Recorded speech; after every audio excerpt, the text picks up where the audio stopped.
Hey there, Sharon Horne-Ellstrom here. Welcome to day 36 of our Be a Better You annual challenge. And today we are going to start, and for the next 4 days, or for a total of 4 days, we're going to go through and apply the SOAP framework. SOAP framework is one of my favorite frameworks right now. I started using it in 2020 during the pandemic to get up and go and keep moving, and did a couple years of a challenge. Every other month I did a 30+ day challenge called the Get Up and Go Challenge. Why? To keep me and other people that I'm connected to moving forward during a time when we just wanted to sit on the couch and watch streaming television or something, or do whatever we could do to take our mind off what craziness was going on in the world. Unless we were sick, of course, and then we were just taking care of ourselves and not feeling so sick. So the S in the SOAP framework. So that's when I came up with the SOAP framework. I said, okay, when things that we can't control happen, when challenges and problems and setbacks happen, how do I handle them? And I realized I use a simple 4-step process that I've used since I was a little kid, and a kid or a child or a teenager, and in college for sure, and as a young adult and raising my family.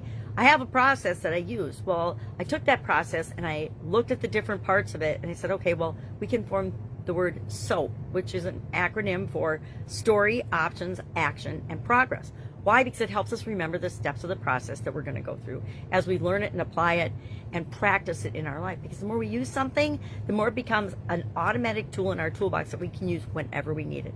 And for me, the SOAP framework is that tool. I use it, I think, almost every single day on a subconscious level. I'm using the SOAP framework for different things. So S in the SOAP framework stands for story. And the first step of the process is to say, okay, where am I at right now? What is my current story?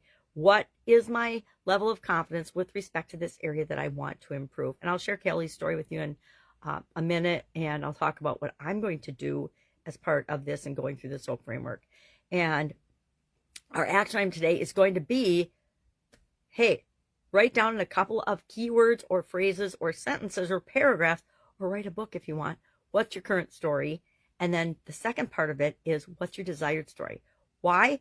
Because we need to know where we are, but we also need to know where we want to go. Otherwise, we just stay where we are over and over and over again. We keep doing the same things, thinking the same things, behaving the same way, and we get the same results that we've always gotten, unless we know where it is we want to go, because that forms a gap between where we are and or what's going on right now and what we want it to be.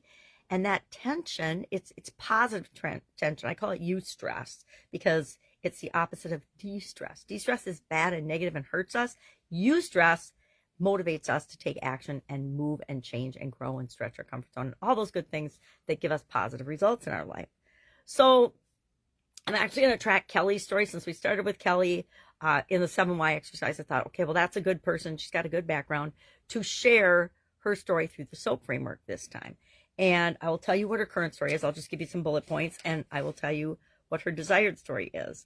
And that's what we're going to do today. We're going to just sit down and think about, well, what's going on with this area of confidence that I want to improve right now? I like to use the SOAP framework for things that aren't perfect yet or that I want to improve. Unlike the ideance process that we're going to use at the end of the month, I like to use that process or that framework for an improvement and a long-term improvement project, something that I really want to create throughout the rest of the year as we go through the challenge. And so then I'll automate parts of that so that they haven't automated. But we'll talk about that when we get to it, which will be at the end of this month. So let's get my magnifying glass and take a look at what are some of the elements that Kelly wrote down about her current story. Number one, she has a fear of criticism. Like, she takes it personally, and she hesitates to share because she has a fear of criticism, and she doesn't want to get criticized because she lets outside people's opinions of her matter more than her own. She has an attachment to external validation, meaning she fluctuates, and her level of confidence fluctuates based on the kind of feedback or the kind of even nonverbal feedback she's getting from other people. She takes and puts more emphasis on that than she does on how she feels about how she did something or her performance. And that all impacts her confidence, primarily in a negative way, because people are faster to judge than they are to encourage. I don't know why, but it comes naturally for most people.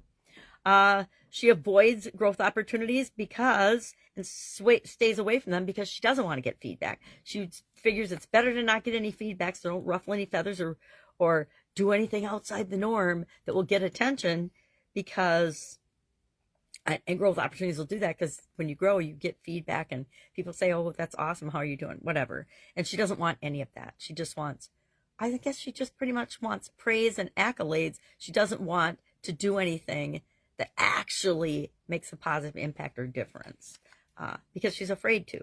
And then she wrote that she has diminished self-worth because every rejection seems like a personal slight. It doesn't feel like it's that, and it puts into question to her capability. And that, if we don't think we're capable, we don't feel confident. And so she feels a lot of times like she's not good enough. So what's her desired states? Of course, she wants to view feedback as a learning tool and an opportunity for refinement and growth, because she actually knows on a conscious level that feedback is good, and that's how we improve, is by having people let us know what's working and what's not working. She wants to detach from rejection and detach it from her self-worth, and realize that rejection and no's are just stepping stones, just like mistakes and failures and things that don't work out the first time. They're just steps. They're just, they're part of the journey. They're not a be all or end all of anything that we choose to do. She wants to build confidence from within, instead of looking for outside validation. And she wants to leverage challenges for growth and embrace challenges for personal and professional development. So she wants to be, jumping in and helping to solve problems and create change in her organization and for her business. She doesn't want, she's starting a coaching business. Now I got to say, these are some basic things that coaches need to overcome. But guess what? Once she overcomes these things and figures them out, she can share how she did it with other people. And that's great. Coaching from a place of personal experience is extremely powerful. I think some of the best exchanges I have with consulting and coaching clients are when I can share specific stories of when I've been in a similar situation, how I handled it, what worked, what didn't work, and what they could try in their situation. So I am going to use the situation of increasing my confidence to launch a new personal passion project, a new project that I've wanted to do for at least 10 years now, and I haven't done it. And I've always used the excuse of I don't have time, but it's probably more a little bit of fear. So I'm going to work through my current story and my desired story with respect to that today and for the next 3 days as well. Our tool today is the compliment habit. And this is kind of double whammy. I'm kind of doubling everybody up this month, including myself, with respect to I want to share more tools. I want to really give us a bunch of tools in our confidence toolbox. So today's tool is the compliment habit. It's the habit of once a day complimenting somebody on something, authentically, sincerely complimenting somebody on something. Why?